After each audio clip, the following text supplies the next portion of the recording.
أشرقت نفسي بنور من فؤادي حينما رددت يا رب العباد وانتشت روحي وصار الدمع يجري يا إلهي خذ بقلبي للرشاد.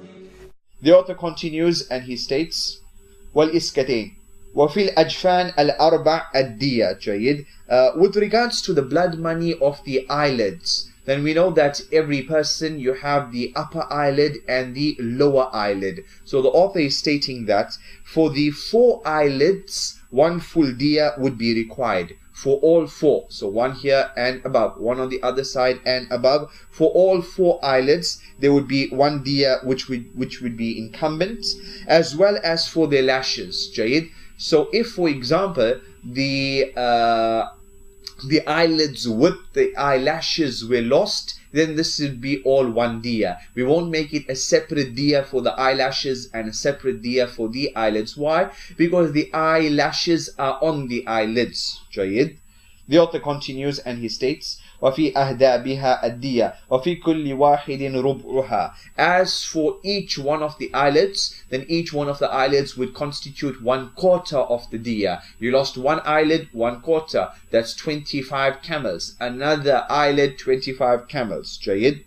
1/4 of it is due for each eyelid. So if the criminal tears them out with their lashes, 1 full payment of blood money is incumbent. As we mentioned, you lost all your eyelids with the eyelashes, 1 diya is required. Then he continues and he states وفي أصابع اليدين دية. And there is blood money for the fingers of the hand and blood money for the toes of the feet. Ibn Abbas radiallahu ta'ala narrates from the Messenger sallallahu alayhi wasallam that for each finger is 10 camels. And there is ijma on this matter. وفي أصابع الرجلين دية. For the toes there's also diya, and it's similar, 10 for each toe. 1/10 of the total for each finger or toe. وفي كل إصبع عشرها وفي كل أنملة ثلث عقلها إلا الإبهام ففي كل أنملة نصف عقلها. جيد. The author states for each of the unmula. Unmula is this, what do you call it? Allahu musta'an. That for each finger you have 3 of these small sections. Jayid. You have 3 sections for each finger except the thumb. The thumb has 2. And so the author states that for each unmula, for each portion of this 1 finger, then is 1/3 of that 10 camel for that finger. So each unmula would be 3.3 camels and 3.3 camels and 3.3 camels. Jayid. For 1 finger, this would be 10 camels, and for each unmula would be 1/3 of the 10 camels. As for the thumb, because it only has 2 unmulas, so 5 and 5. The author states, for each tip of a finger or toe, there is 1/3 of the blood money prescribed for the whole finger or the toe, except the tips of the thumb and the thumb and the big toe, for which the amount is 1/2 of the prescribed for the whole of the thumb or the big toe. Why? Because it's broken up into 2 pieces, and so it would be 5 and 5. Your big toe 5 and 5, the rest of your toes 1/3, 1/3 and 1/3. And we find that this was also the ruling of Umar radiallahu ta'ala an, as mentioned in the Musannaf of Abdul Razak rahimahullah. The Musannaf of Ibn Abi Shayba and the Musannaf of Abdul Razak, these are 2 large encyclopedias which have collected, where these authors have collected the statements and the actions of the Sahaba radiallahu ta'ala anhum. Bukhari, Muslim, etc. collect the ahadith of the Messenger sallallahu alayhi wasallam, whereas the Musannafat collect the statements, the actions of the companions radiallahu ta'ala anhum. The author continues and he states وفي مارن الأنف. As for the وفي كل سن خمس من الإبل إذا لم تعد. For each tooth the blood money is 5 camels if this tooth did not come back. Jayid. If the tooth came back, then obviously there's no 5 camels. As for the proof for this, then there's also ijma on this matter, and it's also mentioned in the hadith of Amr bin Hazm radiyallahu ta'ala an. The author continues وفي مارن الأنف وحملة الثدي والكف والقدم وحشفة الذكر وما ظهر من السن وتسويدها دية العضو كله. For the soft tip of the nose, for the nipple of the woman's breast, for the wrist of the hand, not the palm of the hand, but the wrist of the hand, the sole of the foot, the head of the private organ, and the visible part of the tooth. So these are parts of those limbs which we've already discussed. These are portions of the limbs which we've already discussed. For the whole tooth is 5 camels. So what about portion of the tooth? The blood money is that of the whole organ. Jayid. So here, for the portion of the private organ would be the full diya of the private organ. Why? Because loss of the portion would already cause you to have lost the benefit of that organ, and benefit of that organ being lost would be equal to a full diya. Or for example here, loss of the portion of the tooth is similar to the loss of that whole tooth, and so it would be 5 camels. Jayid. And many a scholar has also stated ijma' with regards to this matter.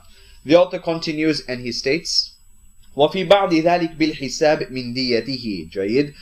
In each of these cases, the blood money for partial damage is determined by fractional calculation. Jayid. So in some of these masail, there is ijma', and the author states for some of these cases the blood money for partial damage is determined by the fractional calculation, meaning that for the whole for all 10 fingers this was 1 full diya, and so from that we said for 1 finger this would be equal to for 1 finger this would be equal to 10 camels. For each unmula is 1/3 of the 10. What if you lost only a portion of that unmula? So here, would it be the whole finger? No.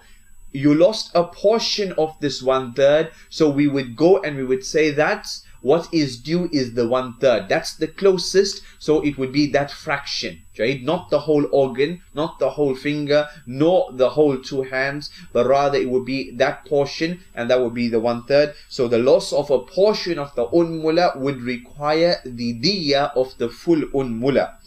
The author continues and he states, with regards to the withered hand, the foot, the private organ of the individual who's been castrated, the author states, وفي الأشل من اليد والرجل والذكر والذكر الخصي والعنين ولسان الأخرس والعين القائمة والسن السوداء والذكر دون حشفة والثدي دون حملته والأنف دون أرنبته والزائد من الأصابع وغيرها حكومة. وفي الأشل من الأنف والأذن وأنف الأخشم وأذن الأصم ديتها كاملة. With regards to the withered hand, so this is a hand which doesn't really have any benefit whatsoever. You are unable to hold things, Jayid. It's like a hand which is just there in surah. You can just look at it, but it doesn't have the ability to do the job of the hand. It's lost its benefits.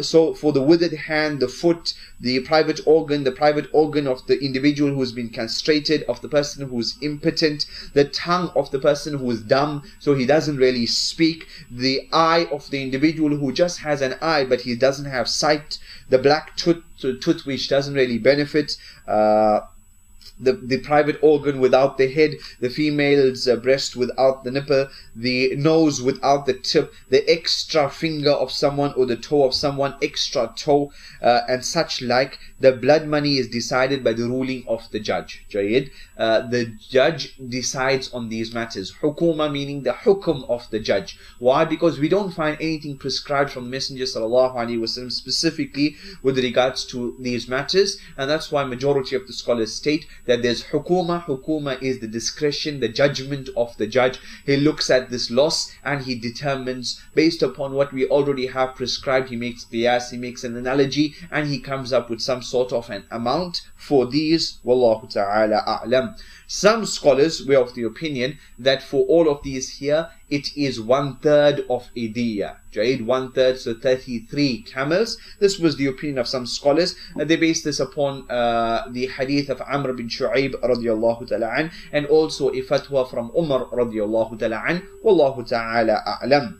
The author lastly states, as for the withered nose, the ear, the nose of someone suffering nasal congestion, unable to smell, the ear of the deaf, the blood money for this organ is a complete full diya. Why? Because although the person cannot hear, but he has these ears. Number one, these ears are jamal, it's beauty. So even though he can't hear, it's got other benefits, it serves other purposes. Also, it prevents water from going down, etc. So although he doesn't use this, here 100% the diya is a complete diya, because that organ has other benefits. The nose, so he lost his nose, although he's a person who might be unable to smell, but the nose also serves as beauty, etc. And so the diya is a full diya. Wallahu ta'ala a'lam, and Allah subhanahu wa ta'ala knows best. We saw that where the individual had one, there is a full diya that's required. If two, then half a diya for each limb which was lost. We saw that the Sharia has prescribed certain diyas for certain limbs, etc. And those which we do not find anything prescribed by the Messenger sallallahu alaihi wasallam, etc., then here we find that the Qadi, he judges in this matter. And we continue Bab Shijaj wa Ghayriha, the chapter with regards to wounds on the head and wounds to the face. The author states, Ash-Shijaju hiya al-juruh al-ra's wal-wajh. The term shijaj signifies, indicates wounds inflicted to the head and to the face, and there are 9 types, and the author goes through all 9. He states, أولها الحارصة. The harisa, this is وهي التي تشق الجلد شقا لا يظهر منه دم. This is the harisa, wherein this merely scratches the skin without drawing any blood. There's no loss of blood. So this is a light type of wound. You got injured, you got grazed, etc. by this person.